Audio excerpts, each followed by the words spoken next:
Pessoal! Hoje então a gente vai para o dia 10 da nossa leitura bíblica com base no livro Uma Vida com Propósitos.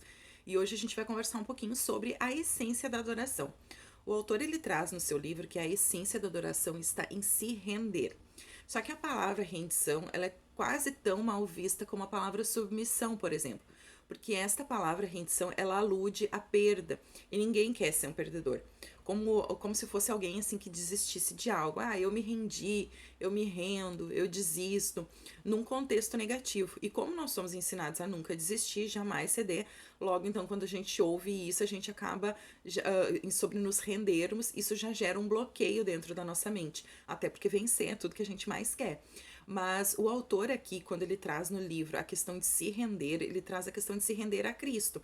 E isso não é num contexto negativo, não é quando nós perdemos algo, e sim quando a gente ganha algo. Porque onde nós podemos desistir de nós mesmos e nos render a Cristo. E isso é uma ótima escolha, porque afinal a gente vai estar trocando algo falho como nós, que somos limitados, pecadores, por algo poderoso e vencedor como Jesus. E render-se a Jesus na vida do cristão, ela tem que ser uma resposta natural. Quando a gente olha para o amor e para a misericórdia de Deus, isso deve ser algo natural para a gente se render a Ele. E isso é uma ótima escolha, né? Então, isso é uma coisa que tem que gerar naturalmente dentro do nosso coração. Quando a gente olha assim o apóstolo Paulo lá no livro de Romanos, ele passa os 11 primeiros capítulos do livro de Romanos falando sobre a maravilhosa graça de Deus, e após no capítulo 12, ele diz para com que a gente se ofereça completamente ao Senhor. Então, a adoração, ela consiste sim da gente se oferecer a Deus. E Deus ele quer toda a nossa vida, ele não quer somente 95%. O autor ele traz aqui no livro também que existem 3 barreiras, né, pelas quais as pessoas têm muita dificuldade em se render a Deus, que é o medo, o orgulho e a confusão. O medo é aquela velha história, ah, será que eu posso realmente confiar em Deus? Ou então, pior ainda, né, eu já fiz várias vezes isso, acredito que você também. Ah, eu confio em Deus, mas daí a gente vai lá e dá o nosso jeitinho. Não, eu confio, eu coloquei nas mãos de Deus essa situação. Mas daí a gente vai lá e tenta fazer da nossa maneira. Será que a gente realmente pode confiar em Deus? Então, assim, ó, eu quero que você pense no seu relacionamento com Deus, assim como qualquer outro tipo de relacionamento. Você só vai se render a Deus a menos que você confie nele. E você só vai confiar se você conhecer melhor a Deus. Porque o amor, dentro de um relacionamento, ele lança fora todo tipo de medo. Quanto mais você conhecer a Deus, mais você vai perceber o quanto que Ele te ama. E será muito mais fácil você se render. Né? Que nem eu dei o exemplo agora de um relacionamento, por exemplo, um relacionamento amoroso. Você conhece uma pessoa, aí depois vai conversando, você começa a confiar nela. E depois que você confia nela, você acaba se rendendo àquele relacionamento, se entregando e para viver tudo que aquele casal pode viver. Então é assim com Deus também, a gente precisa conhecer e confiando nele, e com o tempo a gente já vai se render totalmente a ele. E a maior expressão de amor que a gente pode ver é o sacrifício do Filho de Deus por nós. Então, se você quiser realmente saber o quanto que você é importante, é só você olhar para Jesus, olhar para a cruz. A cruz nos mostra, né, o grande amor de Deus por nós. Um amor assim que não tem limites, um amor incondicional, um amor que se sacrificou por causa de mim e por causa de você. Dizendo que você é importante, a ponto dele se entregar a própria vida. Então, Deus não é um feitor cruel, nem alguém que quer usar da força para com que a gente se renda a Ele. Ele não viola a nossa vontade, ele muito pelo contrário, ele prefere nos atrair com a sua beleza, com a sua delicadeza, com o seu jeito meigo, né? Eu sempre digo, Deus é meigo, assim, ele é um gentleman, porque ele nunca vai fazer nada à força com a gente, ele nos convida. Então ele é um amigo libertador, e render-se a ele, muito pelo contrário do que as pessoas acham, não traz uma escravidão que a gente não vai poder fazer mais nada do que a gente quer, mas sim vai nos trazer liberdade. A segunda barreira que o autor traz é a questão do orgulho. As pessoas têm muita dificuldade, nós temos muita dificuldade em admitir as nossas limitações. A gente não quer admitir que nós somos apenas criaturas e que Deus sim é que é o Criador, e Ele sim é que está no controle de todas as coisas, inclusive da nossa vida. E essa é uma antiga tentação. Vocês lembram lá de Satanás quando ele falou com Eva? O que ele falou? Vocês serão como Deus. Então, o desejo de ter controle pelas coisas é o que causa muitas vezes na nossa vida muito estresse. O grande problema que muitas vezes a gente tem, que a gente vive angustiado, a gente vive buscando e a gente progride muito lentamente na nossa vida, é o motivo da gente querer estar no controle. É porque a gente ainda não desistiu de nós mesmos e a gente ainda não se rendeu àquele que é o único que é capaz de transformar todas as coisas. Então, a gente acaba metendo bedelho num trabalho que é unicamente de Deus. E por final, as pessoas também têm a barreira da confusão. Mas o que que afinal é rendição? Render-se a Deus não é ser algo passivo, né? Ah, eu me rendi ao Senhor, eu entreguei minha vida nele, então eu não faço mais nada. A gente usa muitas vezes uma desculpa para ociosidade. Isso não é ficar parado diante de uma situação. Significa exatamente o oposto. Significa que a gente vai sacrificar a nossa vontade para fazer a vontade de Deus e ver a mudança acontecer. Que a nossa vida exige que a gente cumpra o propósito de Deus. A gente vai simplesmente colocar a nossa vontade fora e colocar a vontade de Deus no lugar. Se render não significa desperdiçar a nossa mente, o nosso intelecto, o nosso raciocínio lógico, como se Deus fosse resolver todas as coisas assim num passe de mágica. Não é assim que funciona. Deus, ele não quer ser servido por robôs. Ele não quer ser servido por alguém sem personalidade.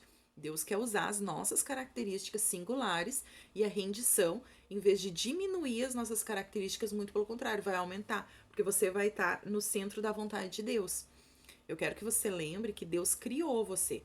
Então ele o fez para cada vez mais você se render a ele e você ser usado para ele. Toda vez que a gente se rende a Deus e que a gente faz a vontade dele, na verdade a gente está se tornando cada vez mais original.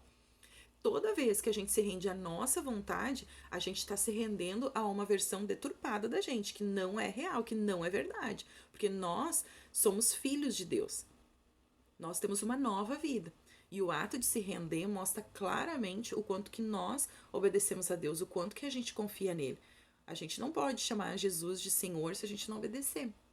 Então, podemos ver a obediência de Pedro, por exemplo. Ele mesmo não achava que poderia pescar. Afinal, eles passaram a noite inteira, não pescaram nada, mas ele obedeceu à palavra de Jesus. Então, você pode até ter uma opinião diferente, você pode até pensar que daria para fazer de outra maneira, mas você não pode ceder à sua opinião, e sim você tem que se render à instrução de Deus, aquela que ele der para você. E em vez de ficar tentando fazer as coisas na força do próprio braço, que a gente confie mais no Senhor. E também, assim, o autor traz aqui no livro a questão de como é uma bênção a gente se render a Deus, porque a gente pode desistir da gente mesmo e parar de discutir com Deus, até porque eu acho que ele vai ganhar nessa discussão, né? Então, além da gente parar de discutir com Deus, a gente vai experimentar uma liberdade de ser livre de nós mesmos. Então, a gente também experimenta o poder de Deus na nossa vida. A gente pode olhar para os problemas e para as tentações e saber que eles podem ser derrotados por Jesus quando nós entregamos tudo na mão dele. Então a gente pode ver, por exemplo, Josué. Josué estava diante de travar a batalha mais importante de toda a sua vida. E ele buscou em Deus, ele se prostrou em adoração e entregou os seus planos para Deus. E isso conduziu ele na uma esmagadora vitória em Jericó. Então a vitória foi alcançada pelo ato de se render. Então foi assim que Josué conseguiu conquistar a vitória. E isso não faz da gente mais fraco, e sim, muito pelo contrário, faz da gente forte. As pessoas, assim, que se rendem a Deus, que se entregam verdadeiramente a Ele, são as pessoas que mais são usadas por Ele. Muitas vezes Deus não está usando tanto a sua vida porque você ainda não se rendeu completamente.